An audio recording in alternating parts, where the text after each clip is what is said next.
हरियाणा प्रदेश के अंदर आज बिजाई का मौसम चल रहा है और बिजाई के समय डीएपी की कमी है।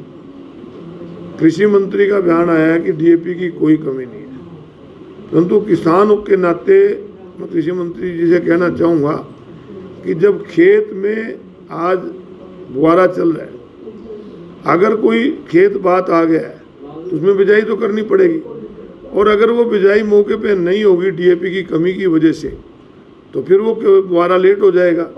तो जो ज़रूरत थी इसका इंतजाम पहले करना चाहिए था, सरकार ने पहले इंतजाम नहीं किया, इसकी वजह से आज इसमें कमी आई हुई है।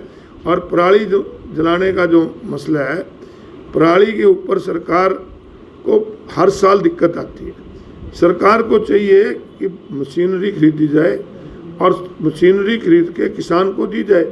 किसान को अगर 1000 रुपये एकड़ देते हो, 2000 रुपये एकड़ देते हो, उसकी बजाय अगर किसान को आप मशीनें उपलब्ध करा दो तो कोई भी पराली जलाएगा नहीं। ये सरकार पहले इंतजाम करने चाहिए। एक बड़ा मसला कई दिन 2 दिन से आ रहा है कि मंत्री हैं हरियाणा के निर्विज, वो कह रहे हैं कि उनकी हत्या की साजिश थी, उनकी Z+ सिक्योरिटी कम कर दी गई।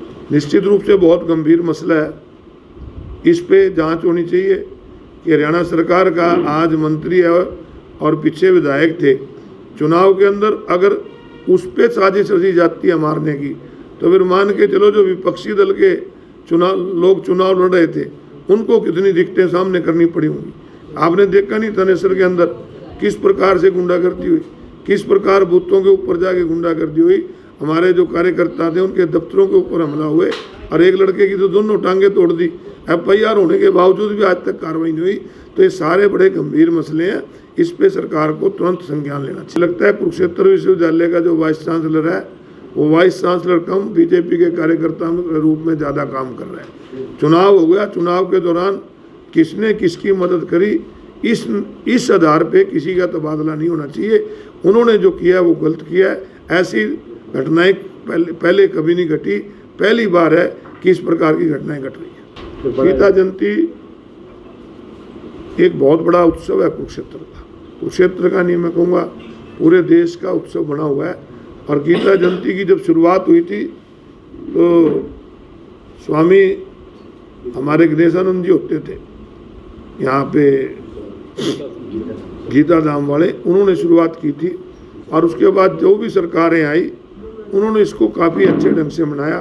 परंतु मैं एक चीज़ मान के चलता हूँ कि गीता जयंती का जो उत्सव होता था एक धार्मिक उत्सव होता था, परंतु अब उसको मेला बना के रख दिया।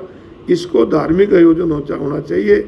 और मेरे ध्यान में तो ऐसी कोई मीटिंग अब तक हुई नहीं है कि जिसके बारे में आप मीटिंग का जिक्र कर रहे हो। नेता प्रतिपक्ष का चुनाव MLAs की मीटिंग में फैसला करके हमारे कांग्रेस हाईकमान को अधिकार दिया हुआ है, जल्दी हो जाएगा। वैसे इसमें ये कोई नहीं है कि महीना हो गया, 20 दिन हो गए। कर्नाटक में बीजेपी ने 5 महीने तक नहीं बनाया था, ऐसा कोई हो नहीं। तो आज जहाँ तक कुरुक्षेत्र की हम बात करेंगे, आज कुरुक्षेत्र में जहाँ आपने किसान की बात करी, आज पूरे हरियाणा प्रदेश के अंदर और कुरुक्षेत्र के अंदर डेंगू का बहुत भारी प्रकोप है। और सरकार इसकी रोकथाम करने की बजाय इनके आंकड़ों को छुपा रही है। लगातार मौतें बढ़ती जा रही हैं। सरकार को चाहिए कि तुरंत डेंगू की रोकथाम के लिए इंतजाम करे। अगर सरकार के पास अपने साधन कम है तो इसको दूसरे जो प्राइवेट डॉक्टर्स हैं उनकी मदद लेके भी इसके रोकथाम करने चाहिए। और अगर इसका पहले से सरकार संज्ञान लेती तो इसके बारे में छिड़काव वगैरह गांव और शहर में कराती, सफाई की व्यवस्था ठीक होती, तो ये जो आज इतनी महामारी का रूप ले रही है, आज ये ना देखना पड़े।